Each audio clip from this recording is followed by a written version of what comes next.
Doctor, ¿qué quiere decir Izamal? Itzmal es el rocío que desciende. De Itz, el agua fina, la esencia, y Emal bajada, donde baja el rocío. El fundador, Itzamná, cuando era cuestionado acerca de su origen, él decía en maya, Itzencan, Itzenmuyal. O sea, yo soy el rocío que desciende del cielo y de las nubes. Y ya mencionamos que el convento está sobre una pirámide. Otra, la mayor actualmente, es la de Kinichkakmo, que por su volumen ocupa uno de los principales lugares, los primeros lugares a nivel nacional. Tiene casi 200 metros por lado y una altura de 35 metros. Y sobre esa pirámide se encontraba un templo que es donde le quemaban ofrendas al sol, que es el dios de la vida entre los mayas. Otros edificios prehispánicos pueden ser el Itzamatul, que es donde se rendía culto a la memoria de Itzamná, el Kabul, que es aquel detrás, donde la leyenda dice que allá enterraron su mano derecha cuando él muere, y es allá donde acudían miles de peregrinos mayas en busca de salud cuando venían a Izamal. Sí se han encontrado en algunos edificios de la periferia veladoras o velas que la gente prende a las deidades prehispánicas. Y bueno, y en la vida cotidiana hay ciertos ritos que todavía se practican cuando se pide la lluvia o cuando se levanta la cosecha y se agradece a los dioses. Entonces es una ofrenda entre maya y cristiana.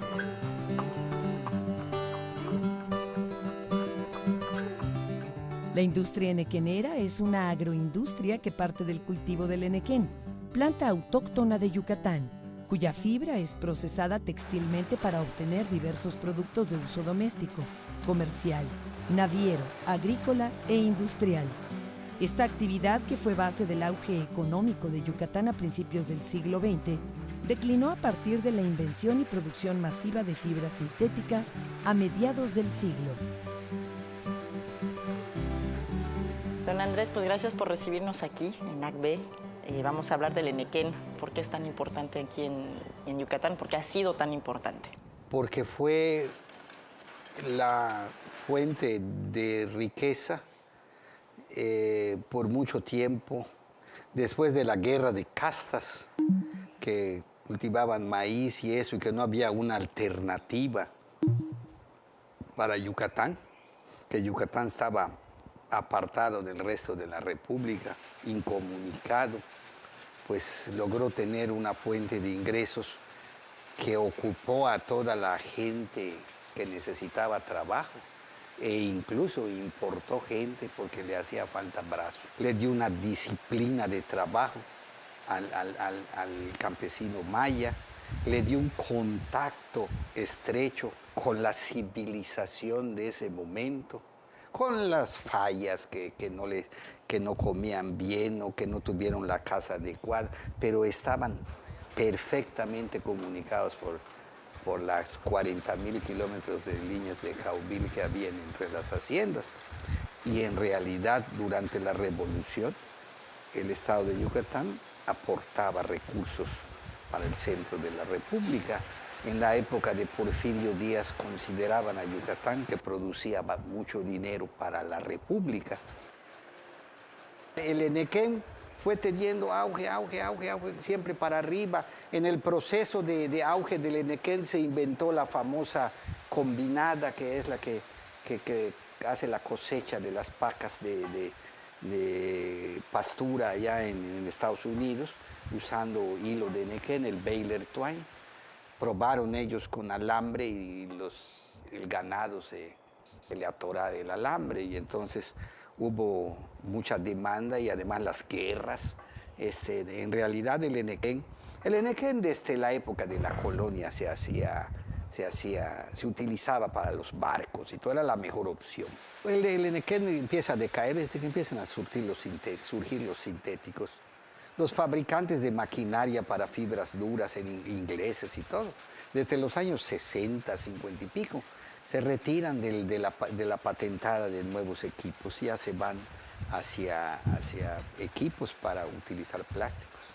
Y ahora se habla de que hay que usarlo biodegradable y que no sé qué, pero el costo es el que manda y la mercadotecnia. Entonces los enequeneros ya se están acabando, quedarán unos cuantos. Si se acaban los enequeneros, no, aunque les des dinero y hagas semilleros para producir hijos, ya no hay la gente que quiera otra vez volver a...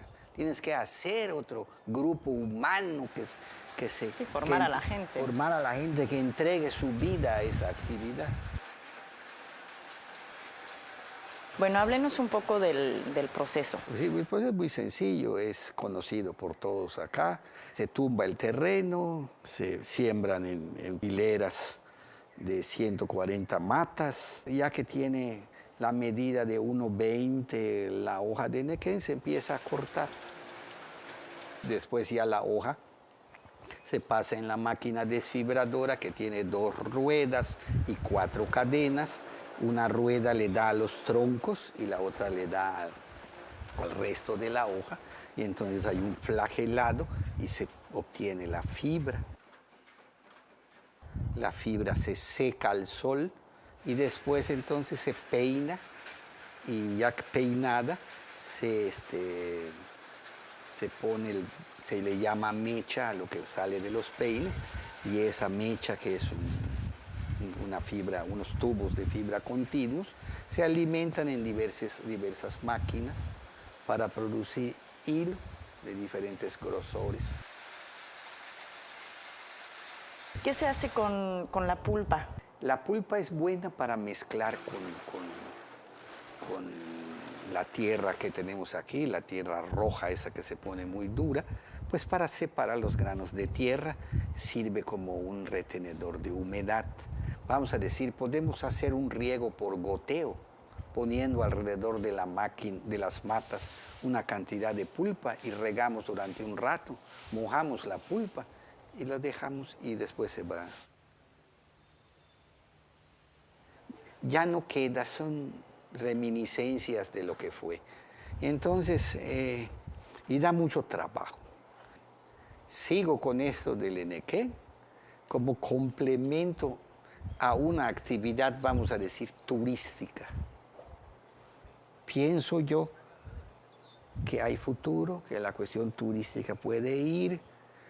Ahorita ya se inauguró esta carretera, se inaugurará la otra más por allá en unos años, para ver si esto pues sigue en la historia después de mí.